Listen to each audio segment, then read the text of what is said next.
Great to have your company for the second round of the Quiksilver Pro. Gabriel Medina up, live action, serving against Leonardo Fioravanti in this second heat.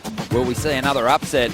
Medina surfing strong at the moment, picking off a medium-sized ride and not getting tangled up in a fight for that inside position at the start of this heat. Great flow, gets himself down the line, and it feels like he just wants to get that order turning over of priority. An upset result here in the second round. Deciding to make a call on a smaller inside wave, but he saw the line on it. So much control over his board. I mean, it is incredible. The ankles and lower body strength and knees that he has, because it literally looks like that thing is completely glued. It's almost like he's strapped in.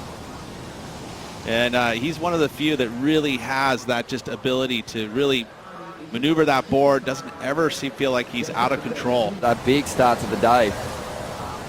A huge upset. Mikey Wright getting a victory over John Florence. Leonardo Fioravanti, the Italian, milked to 5.17 out of a smallish ride. Leonardo, though, is out the back with priority, and he'll get his pick of the first decent set that rolls in here as Medina takes off, tucks into the barrel, and somehow finds his way through this one. Takes a nice high line through that pit.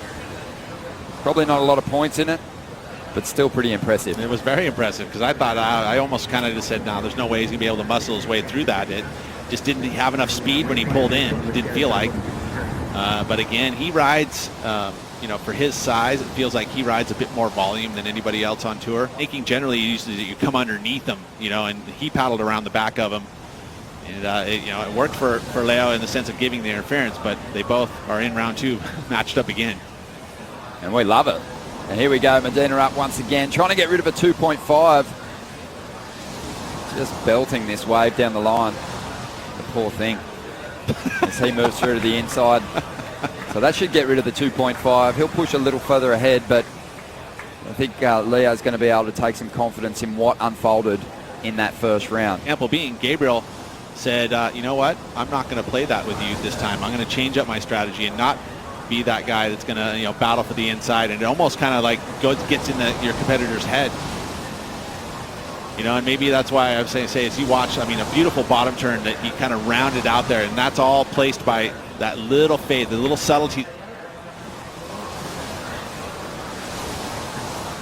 Little bobble there, and that's going to cost him, and he's had that twice happen to Leo now, where he's either dug a rail or got a little off kilter. And smart, he kicked out to maintain that strong position of priority, but right now you feel like that Leo's going to have to be on those bigger, better waves. 12 o'clock.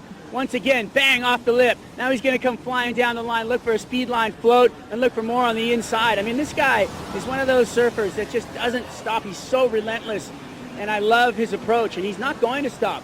And he'll just continue to ride wave after wave after wave to continue his flow and rhythm. The scale changes heat to heat.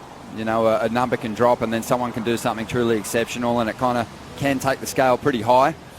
We'll see if Leo can get himself a decent number here. Beautiful first turn. Swung that tail right around, and now trying to add some extras down the line, looking energetic. Little speed float there to get back out onto this green wall, flowing nicely, and that wave fades away, but all that commitment on the first move.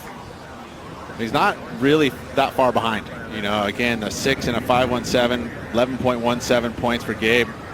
That was, one big move. Let's take a look at this one. This is a nice innovative. Look at the first section, too, and I love that he did not back down. There was a little crease in the lip there, but it made it perfect to go above. See how the shift of the weight over the front of the board allows him to have control, keeps those fins out of the water when he's going reverse, and comes out with speed, like you had mentioned. And, if he had had just another nice, strong section here, it would have been a much bigger score. Mowed through the rounds, got all the way to the semi-finals. Medina now on wave number 5. He's going to kick out, a bit of foam on the face. He wants to find some more workable wall at this level for the last 7 years. Yeah, and how long he's been. But that also it kind of showcases the talent which is involved on these tour events now. No championship tour win just yet for this man, and he's not a full-time competitor in 2018, but great to see Leonardo back here at this level. Gabriel Medina, on the other hand, he's had 17 finals, 9 championship tour wins. He's won all over the schedule. Back to live action now. Heat 2 of round 2. Leonardo Fioravanti up against Medina, and Leo's chasing a 7.4 out of this ride to get himself out in front. Clean conditions. That wave just didn't come together the way he would have liked. On these point break waves, it's kind of like joining the dots, dot to dot. You want to complete the picture by the end. You want to show a lot of variation in your surfing. To have your company for the second round of the Quiksilver Pro, we kick things off with a huge upset result. Mikey Wright getting a win over John Florence, and now Leonardo Fioravanti. He's looking for an upset of his own. He's up against Medina. Huge first turn from Leo there. The first Italian to join the championship tour ranks. As we have a look at the replay from Leo. Looking down the line, you get one of those waves that grows. Smaller one, but he did unleash on this. Little stumble there, affecting the flow. Representing with pride. So that could be one of his better waves, as we see Medina up also attacking on the backhand, trying to get rid of a 517. And just a super swift. Get his best wave. And then right behind him, Gabriel Medina, again, trying to improve on a 517. Just so quick out of transition. You know, similar to Italo Ferreira on the backhand, it's ultra quick. Here we go, there's some movement here. This will be Leo's last shot at it. No, Medina is going to use his priority, so drives up into this first section. Keeps that down the line flow. Already 3 pretty solid turns there. The Brazilian looking switched on today. More focused on his surfing than getting locked into paddle battles for the inside. And he's just bashing this wave down the line, trying to get rid of a 5.77 to push the requirement north for Leo. And this wave is one of the best that we've seen all day. Not one of the biggest sets. You feel sorry for that wave too? It hugged the bank beautifully.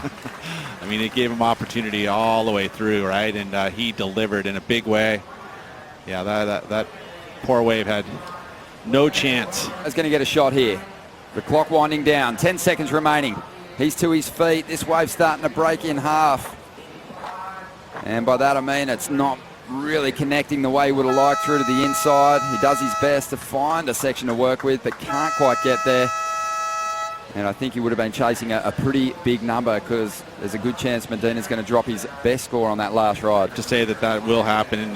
Gabriel Medina, big chance here to get an early lead against John Florence, because with John out, Gabriel surfed very well there and into round 3.